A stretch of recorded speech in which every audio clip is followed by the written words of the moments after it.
हरियाणा के करनाल में सीएम मनोहर लाल खट्टर ने पेट्रोल और डीजल के बढ़ते दामों पर यह कहा है कि पेट्रोल डीजल अपने देश में उपलब्ध नहीं होता है, दूसरे देशों से अपने देश में आता है और उस पर ड्यूटीज लगती हैं और कीमतों के दाम बाजार पर निर्भर होते हैं। कभी दाम बढ़ते हैं तो कभी कम होते हैं। बाकी प्रदेशों के मुकाबले हरियाणा में टैक्स कम है।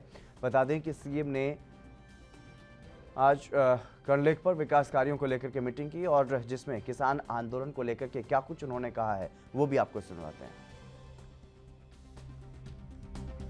ये प्रोजेक्ट काफ़ी दिनों से पेंडिंग पड़ा था। जो अपनी ये करलेख है इसका विकास करने के नाते, इसको रिजुविनेट करने के नाते से कुछ सुझाव समय समय पर आते थे।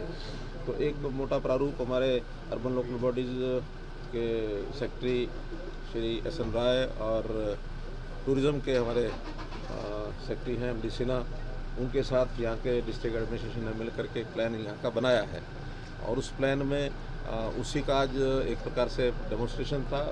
सारे उसका एक अच्छा मुझे लगता है टूरिज़्म के नाते से ये लेख का शुल्क निकलेगा।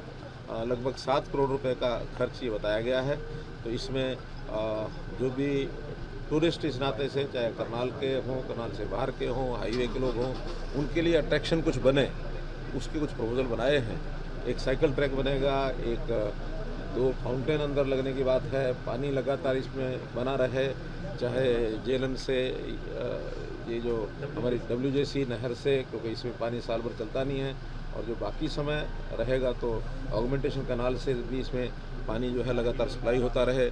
और यहाँ टूरिस्ट जो आते हैं उनके लिए सब प्रकार के रिफ्रेशमेंट के, सब प्रकार के कुछ दुकानों का भी एक प्रपोजल है ताकि लोग मार्केटिंग अपनी कर सकें। देखिए, क्योंकि ये कोई अपने देश के अंदर तो पेट्रोल डीजल होता नहीं है, आखिर ये सारी चीज़ें अधिकांश इसमें से इंपोर्ट होता है और इंपोर्ट होने के बाद उसके ऊपर कुछ ड्यूटीज़ भी होती हैं सेंट्रल गवर्नमेंट की, उन सब ड्यूटीज़ को मिला करके और मार्केट के हवाले ये सारी चीज़ें हैं। डेली अप डाउन होता है, कभी महंगा भी होता है, कभी सस्ता भी होता है। चूँकि आज से 4 साल 5 साल में ये 70-80 रुपये से लेकर के और कभी डाउन भी गया था और अब ये 80-90 रुपये के आसपास पहुंच गया है।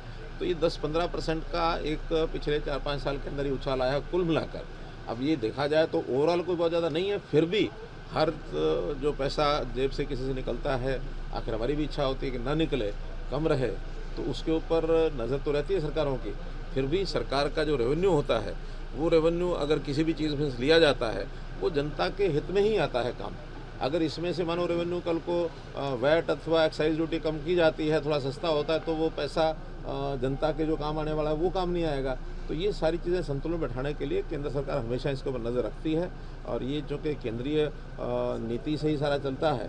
स्टेट्स का जहाँ तक विषय है हमारा वैट बाकी स्टेट से ये लंबा एक विषय चल गया है। अब जो कि हम धैर्यपूर्वक इन सब चीज़ों को देख रहे हैं और हम समझा भी रहे हैं, हम बता भी रहे हैं हर मोर्चे पर कि ये तीनों जो बिल बने हुए हैं, इन तीनों बिलों में किसान का कोई नुकसान नहीं है, बल्कि इनके इम्प्लीमेंटेशन के बाद किसान का लाभ ही होगा। और चूंकि अब इनकी इम्प्लीमेंटेशन हुई नहीं है, हमने ये भी कहा है कि इम्प्लीमेंटेशन होने के बाद किसी भी विषय को लेकर के किसान का नुकसान होता है तो हम हमेशा तैयार हैं उन चीज़ों को विड्रॉ करने के लिए। हमारे कहने से भी पहले केंद्र सरकार ने कह दिया कि आप इसमें बताइए क्या गलत है, जो आप बताएंगे गलत है उसको ठीक करने के लिए 24 घंटे हमेशा हम तैयार हैं। लेकिन एक पॉलिटिकल एंगल को लेकर के, एक पॉलिटिकल सपोर्ट को लेकर के, जिस प्रकार से एक यानी भारतीय जनता पार्टी और इसके साथ जुड़े सब लोग एक तरफ और बाकी सब लोग एक तरफ, ऐसे लोग जिनको तीनों कानूनों को पढ़ा नहीं है, जिनको पता नहीं क्या लिखा हुआ है, वो भी विरोध के अंदर शामिल होते हैं। तो इसका मतलब ये कि किसान का विषय नहीं है ये विषय। किसान नेता भी जो पॉलिटिकल एंगल से जुड़े हुए हैं वो इसको देखते हैं, इस प्रकार से देखते हैं। आखिर नहीं तो अन्यथा क्या कारण है? लोकतंत्र है, लोकतंत्र में हर किसी को अपनी बात कहने का अधिकार होता है। कौन सा ये लॉजिक इनके पास है कि हाँ इस पार्टी के लोग वो नहीं आएंगे, बाकी पार्टी को लोग आते रहेंगे? इसका मतलब है कि लोकतंत्र पर भी एक बड़ा प्रश्न चिन्ह इन लोगों ने खड़ा किया है, लोकतंत्र को चैलेंज दिया है। ये किसी भी कारण से न तो किसान हित में है, न जनता के हित में है, न किसी पार्टी के हित में है। कुल मिलाकर के मर्यादाओं को ध्यान रखना चाहिए। लोकतंत्र के ऊपर हमारा देश, हमारी लोकतंत्र व्यवस्थाएं, इनको मजबूत करना ये हर किसी का काम है, चाहे वो सरकार हो, चाहे विपक्ष हो, चाहे जनता का कोई वर्ग हो। लोकतंत्र को अगर बचा कर रखेंगे तो हम बहुत अच्छे प्रकार से अपने जीवन को आगे बढ़ा सकते हैं। देश दुनिया की खबरों के लिए ANB न्यूज को सब्सक्राइब करें और बेल आइकन दबाएं।